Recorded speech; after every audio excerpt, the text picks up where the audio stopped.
Naisip mo na ba kung paano gawing kapaki-pakinabang ang basura?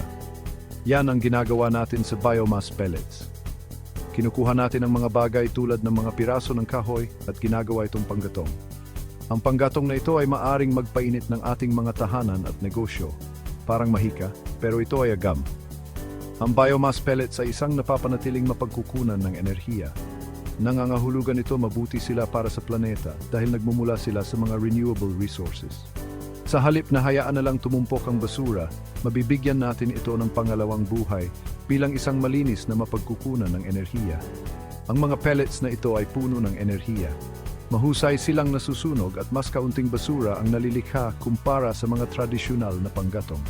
Parang ginagawang kayamanan ang basura.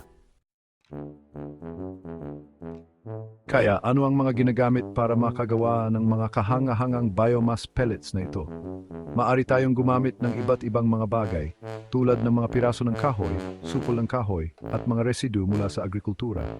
Isipin ang mga natirang bagay mula sa pagsasaka, tulad ng mga tangkay ng mais at dayami ng trigo.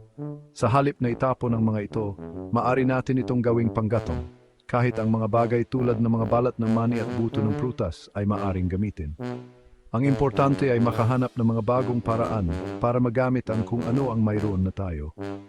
Sa paggamit ng mga basurang material na ito, nababawasan natin ang pangangailangan na pumutol pang mas maraming puno para sa panggatong.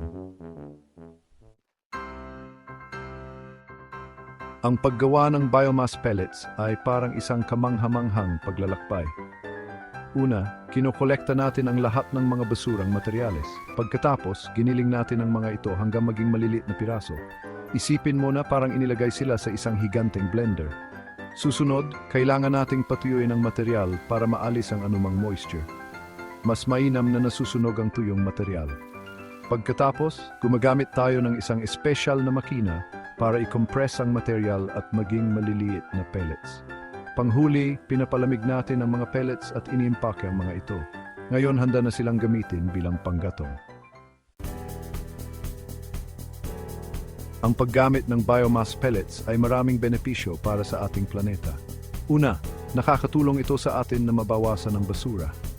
Sa halip na ipadala ang basura sa mga tambakan, maari natin itong gawing kapaki-pakinabang.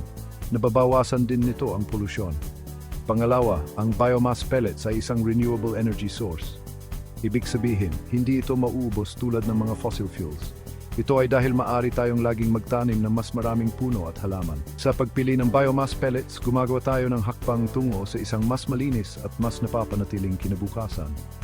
Kaya, patuloy tayong maghanap ng mga bagong paraan para gawing kayamanan ng basura at mapagana ang ating mundo.